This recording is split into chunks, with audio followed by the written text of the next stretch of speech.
So today I want to talk a little bit about how I personally prioritize self-care as a solo mother. How do I do that? So why is it important as a solo mother? Okay, because solo mothers, obviously we are with our kids day in and day out, non-stop, 24/7. Obviously it leads to burnout, right? It can lead to some really, bad things, burnout, resentment, bitterness, anger, all these kind of things that you just don't really want to have anything to do with. So the first thing that I do to prioritize my self-care is making sure that I have regular breaks from the kids. So for example, I put my younger one in preschool 4 half days a week. So I know that I have at least half a day to have some space, clear my head, do things that I want to do, and just get a bit of, help, basically, a bit of support, so I feel like I'm not just all alone with it. The second thing that I do that is so critical to my mental health, I guess, is running. Running for me just clears my head. I just can have no distractions. It's just me and my breath and the music and my shoes, the pavement or the grass. And so yeah, I guess it's also about finding that outlet, finding an outlet to get out all of your stress and all of your frustration and something just to get it all out, because that's important. You don't want to just have all this building up inside of you, and then next thing you just do something you regret, or so you need an outlet. And obviously if you've got kids, you don't really want that to be an unhealthy outlet, like drinking or drugs or I don't know, anything like that. So it's basically, yeah, having that healthy outlet, which for me personally is running. So trying to find something, I guess, like that for yourself. The third thing that I find that is so helpful in terms of prioritizing my self-care is gratitude. So just trying to reframe your thoughts around your situation. So for me personally, I went through doing a gratitude diary. So literally just at the end of every day, I just started a journal, and at the end of every day, I would just write down three things that I was grateful for that day. And that could be just little things I'm grateful, anything. I'm grateful that my kid did this and that, or just anything, but it's just really trying to feel gratitude for the fact that you do have kids, rather than the fact that you don't have help, or things are going terribly well, but terribly wrong. But just, being okay, I appreciate my kids, I'm grateful for my kids, just try and focus on the positive. The next thing that I do to stay on top of everything and happy and healthy, feel free to not want to do this, because I know it's a controversial topic and a lot of people are probably just going to switch off the video and be like, yeah, whatever. But I started going back to church, and honestly, it really helped me, because it gave me hope, it gave me faith, and just trying to, it really just helped to reframe everything, and just start to see things in a positive way. And, and for example, think okay, everything happens for a reason. Maybe this is part of a bigger plan. Maybe I had something to learn from this experience. God has good things in store for me, so things are going to get better. This is not the end of the story. It's going to get better because He's got good things in store for me.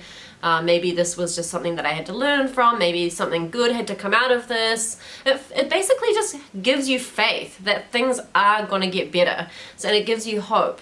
And I mean, obviously the feeling of just the feeling of praying and the feeling of worship, they are in and of themselves so joy-filling.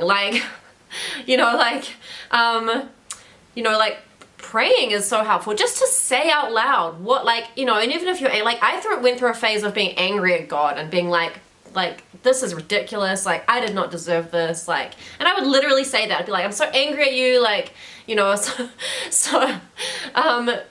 yeah, so just praying, and just even just if you want to say out loud, things that you're thankful for, or things that you want to happen, or just, yeah, again, just to express it. And the same with worship, you just feel so like positive and it just lifts your spirit, you know, to be singing worship. So yeah, feel free to not take that on board. Obviously a lot of people are like, don't want to hear about that, so that's fine. The next one that is important that I do for my self-care is having things to look forward to.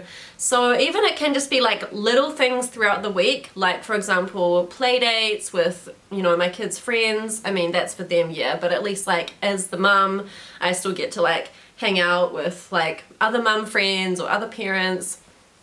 So like just, yeah, having little things to look forward to, like yeah, people that you're gonna see, church like on a Sunday, being able to go for runs, like, and then also like bigger things as well. So for example, like next week I'm gonna go up to another city, up to Auckland, and I'm going to like go stay with my family for a bit.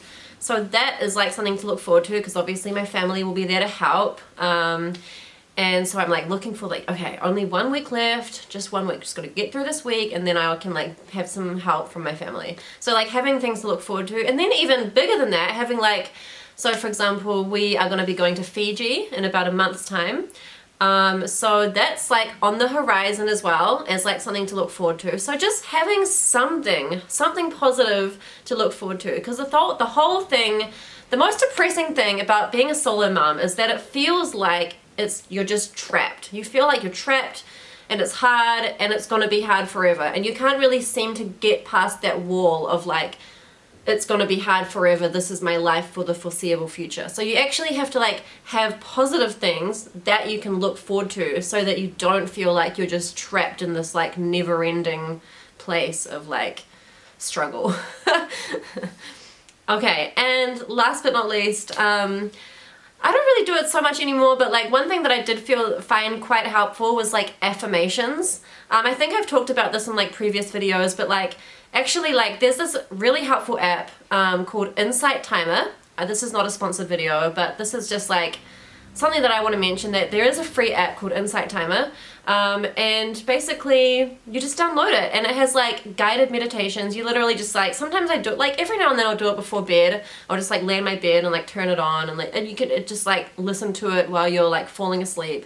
And it's great. You can type in what kind of thing, like what kind of meditation you want to listen to, and it's so helpful. Like, you know, it will just tell you like affirmations, and it like will help to like change your thinking about certain things. So yeah, also affirmations, because you want to try and change those negative thoughts into ones that are a bit more positive. So those are my top ways that I prioritize self-care as a solo mother. I would love to hear what you guys do, what everybody else does. Is there anything I'm missing here? I would love to learn about it. So feel free to comment below. If you are finding these videos at all interesting, then I would love for you to subscribe. And I'm just gonna keep sharing and learning and just, yeah, talking about all these things that I'm interested about. So I will see you next time. Bye!